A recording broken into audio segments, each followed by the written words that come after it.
Assalamualaikum warahmatullahi wabarakatuh. Alhamdulillah di binikmati tatimus sholihat. Alhamdulillah teman-teman, dalam kesempatan kali ini saya ingin menyampaikan kepada teman-teman mengenai membacakan sebuah buku yang berjudul Sejarah Islam yang Hilang dengan penulis Firas Al-Khatib. Buku ini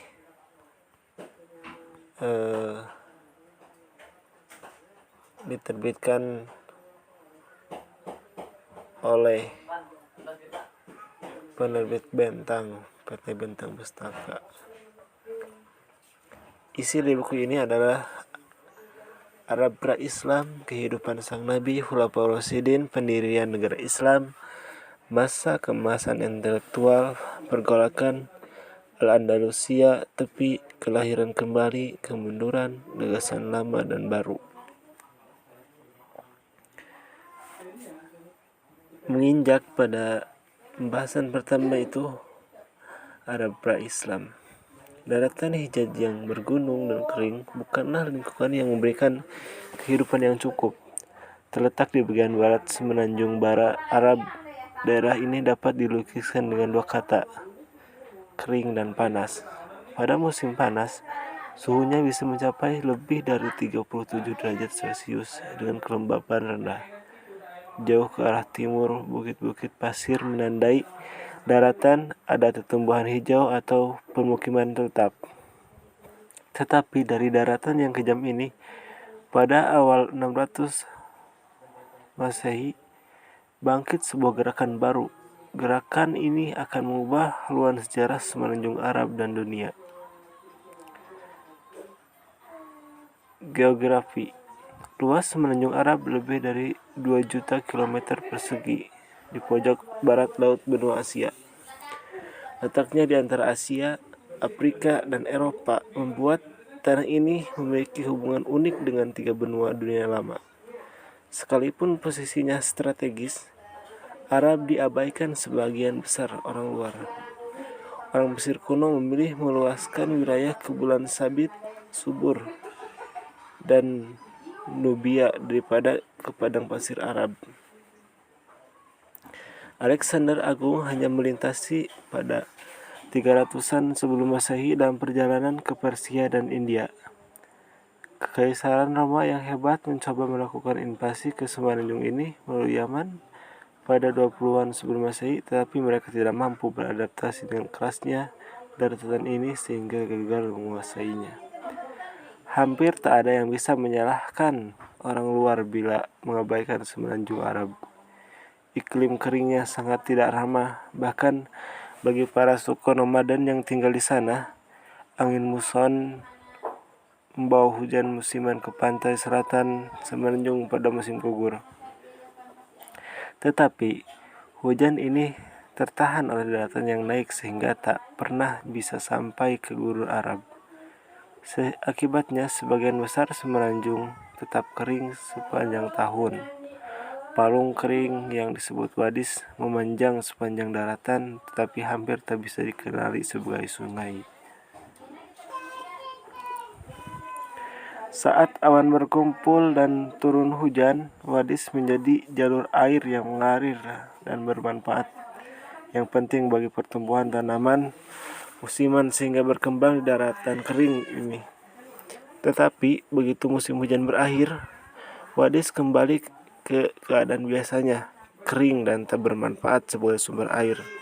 Yang lebih bisa diandalkan adalah oasis, daerah subur kecil yang dikelilingi gurun sangat luas. Oasis bisa menjadi tempat tinggal komunitas kecil atau tempat singgah orang yang berpergian. Tetapi oasis jarang bisa menunjang masyarakat maju dan besar. Suku Arab, kebudayaan cenderung dibentuk oleh lingkungan tempatnya berkembang, tidak terkecuali kebudayaan Arab. Segala hal tentang kehidupan orang Arab didasarkan pada lingkungan keras tempat ia tinggal. Karena ketidakmampuan gurun mendukung kebudayaan bermukim, orang Arab terus-menerus berpindah untuk mencari daerah subur bagi kelompoknya. Salah satu teori etimologi sebutan Arab bahkan berdasarkan kata itu sendiri berakar dari istilah bahasa Semit yang berarti berkelana atau nomaden. Orang Arab akan menghabiskan musim panas di sekitar oasis atau sumber manapun yang dapat diandalkan tahun demi tahun, sambil berusaha menjaga bahan makanan dan persediaan air dengan hidup sehemat mungkin.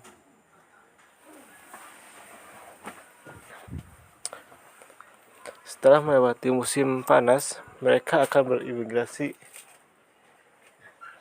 ke selatan dekat Yaman, tempat turunnya hujan pada musim semi dan tanah subur untuk ternak mereka. Tumbuhan itu menyediakan cukup makanan bagi kawanan domba, kambing, dan unta untuk hidup sepanjang musim dingin. Saat orang-orang mendirikan tenda dan pemukiman sementara. Saat hujan berhenti dan musim kering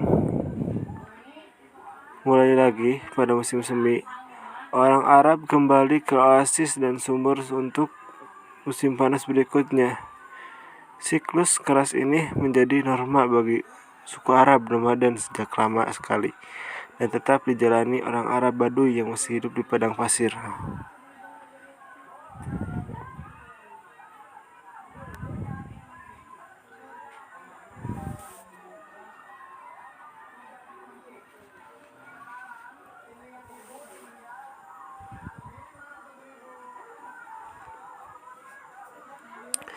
Padang pasir bukanlah tempat untuk sendirian. Dengan begitu, banyak ancaman terhadap keberlangsungan hidup orang Arab.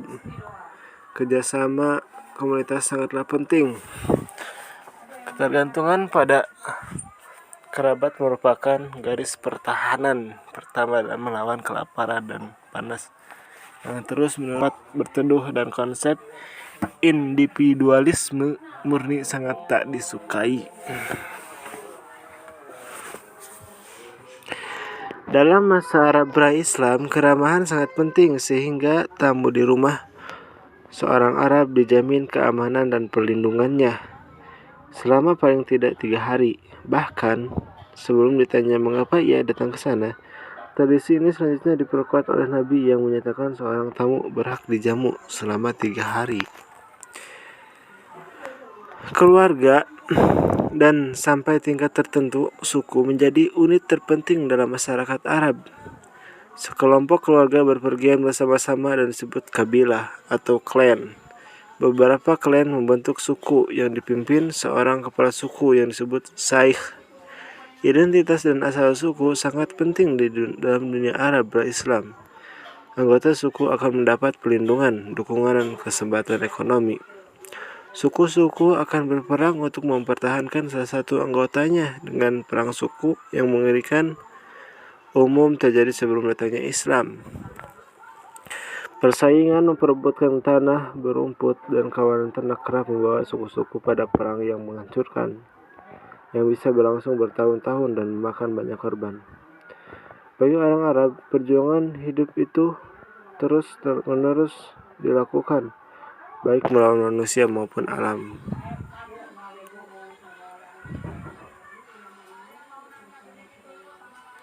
Dalam masyarakat suku dan nomaden seperti ini, ungkapan artistik sudah disalurkan. Sumber daya dan waktu dibutuhkan untuk menyelesaikan patung dan lukisan seperti kebudayaan Mesir dan Yunani hampir tak ada. Tetapi hasrat alamiah manusia mencari keindahan tak dapat dilenyapkan oleh pasir gurun. Malahan, hasrat ini menemukan bentuk baru, bahasa. Mungkin lebih dari bahasa lain di dunia, bahasa Arab itu sendiri merupakan sebentuk ungkapan artistik. Kata dan struktur kalimatnya cair, menciptakan beragam cara untuk mengungkapkan suatu gagasan yang sama. Dengan demikian, puisi menjadi seni de facto di Arab. Syair epos panjang yang memuja suku dan kepahlawanan menjadi karya seni terbesar mereka. Penyair terbaik didapuk menjadi pesohor dengan segala cara. Kata-kata mereka diingat oleh publik dan diulang-ulang lintas generasi. 7 syair terhebat pra-Islam dikenal sebagai mu'allaqat yang berarti yang tergantung. Syair tersebut dijuluki demikian karena digantung di dinding Ka'bah di Mekah atau tergantung di hati seluruh orang Arab untuk menghormati medium berbentuk syair ini. Meskipun menjadi masyarakat sastra yang maju, tulisan masih langka di semenanjung Arab. Akan tetapi, bentuk bahasa tertulis ini pernah muncul pada 500-an Masehi. Hafalan sudah cukup bagi orang Arab yang mampu mengingat sejak ribuan baris sehingga dapat mengulanginya bagi generasi masa depan. Menghafal nantinya terbukti menjadi kecakapan pita begitu Islam datang di semenanjung ini pada 600-an Masehi. Berbicara tentang agama, orang Arab pra-Islam hampir semuanya politeis. Tradisi Islam meyakini Nabi Ibrahim, Abraham dan anaknya Ismail.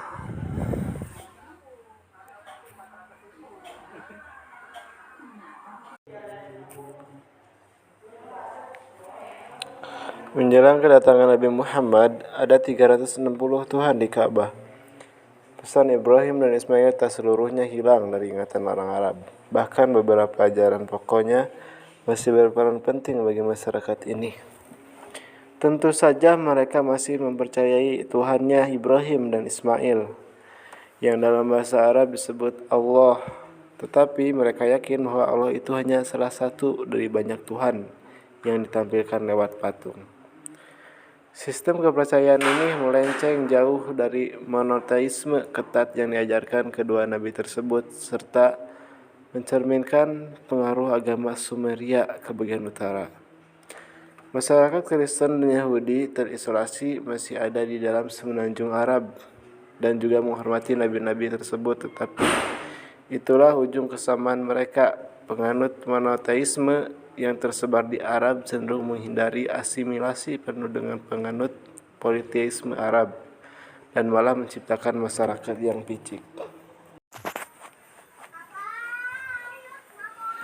Tetangga Arab, meskipun jauh dari gurun semenanjung Arab, jauh dari kebudayaan yang lebih maju, bangsa Arab tidaklah terisolasi dari tetangganya sama sekali. Bangsa Romawi telah menjadi adik kuasa regional di sepanjang perbatasan utara semenanjung pada dekade awal Masehi. Dengan memadamkan banyak pemberontakan Yahudi di provinsi Suriah, Palestina, Romawi menegakkan kendali mereka di wilayah tersebut. Bagi bangsa Arab Baduy, hal ini berarti hadirnya mitra dagang yang kaya dan kuat di sebelah utara. Para pedagang secara berkala melintasi bagian barat semenanjung, dari Yaman di selatan menuju Suriah di utara, dengan memperdagangkan barang-barang di tempat-tempat jauh. Kebangkitan dinasti Sassanid di Persia pada 200-an Masehi menghadirkan persaingan panjang antara Romawi dan Persia yang akan berdampak kepada bangsa Arab.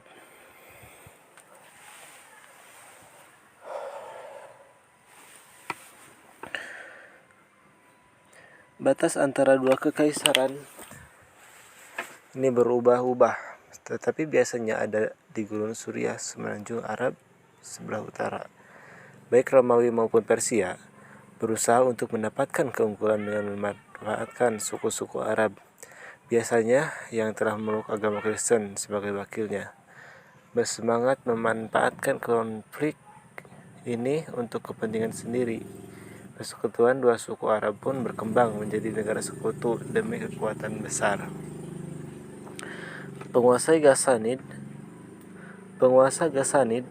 mendirikan kerajaan dalam bentuk yang sekarang terdiri atas Yordania, Suriah, dan Palestina. Kerajaan ini berfungsi sebagai penyangga bagi Kekaisaran Romawi. Dengan cara yang sama, Lakhmids mengontrol Mesopotamia setelah selatan dan melayani Persia. Kedua kerajaan Arab ini sangat dipengaruhi oleh majikannya yang menghabiskan banyak dana untuk mempersenjatai daerah taklukannya dalam menghadapi musuh. Tetapi, peperangan yang terus-menerus terjadi secara perlahan melemahkan seluruh pihak.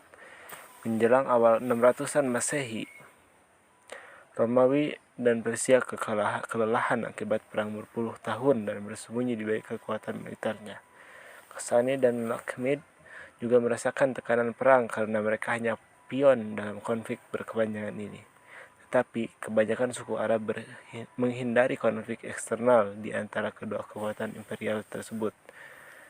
Mereka lebih tertarik melanjutkan perdagangan yang menguntungkan dengan dua kekaisaran tersebut daripada membantu memutuskan pemenangnya.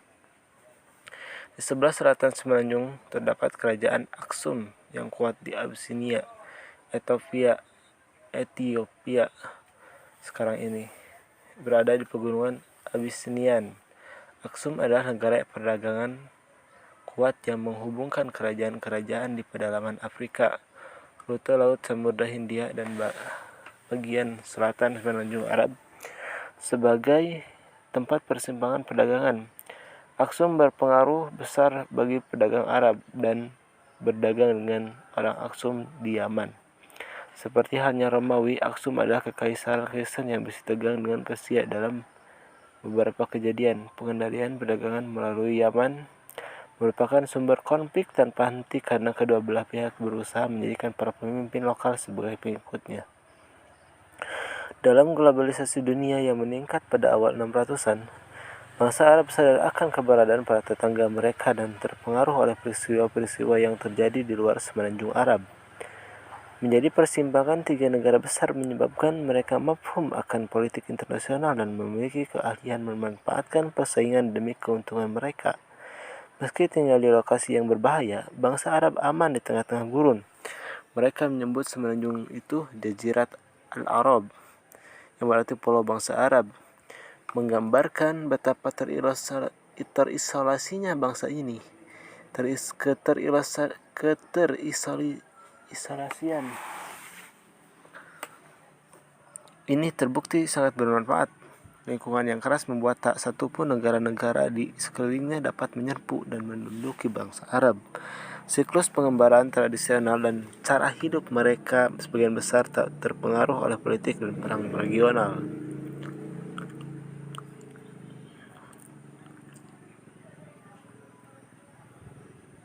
Dalam lingkungan yang terlindung ini, sebuah gerakan akan bangkit pada awal 600-an. Gerakan tersebut akan berimplikasi besar bagi negara-negara sekitarnya dan akhirnya seluruh dunia. Gerakan ini akan mengubah nasib bangsa Arab selamanya dengan membangun dan memanfaatkan kemampuan uniknya serta membuang perilaku budaya negatif yang telah menjadikan mereka bangsa nomaden, pengembara, dan suka berperang. Faktor geografi, iklim, dan politik bersama-sama menghadirkan lingkungan sempurna tempat Islam lebih cepat tumbuh menjadi kekuatan dunia dibanding gerakan, agama, dan kekaisaran manapun di dunia. Kekuatan itu akan menyapu padang gurun Arab, memasuki Romawi dan Persia yang sudah babak belur, menaklukkan berbagai wilayah dan mengasimilasi berbagai bangsa, serta menciptakan imperium yang membentang dari Spanyol sampai India pada awal 700-an tersebar di dunia saat itu. Pertumbuhan kekuasaan dan kebudayaan yang eksponensial belum terbayangkan oleh bangsa Arab pada awal 600-an.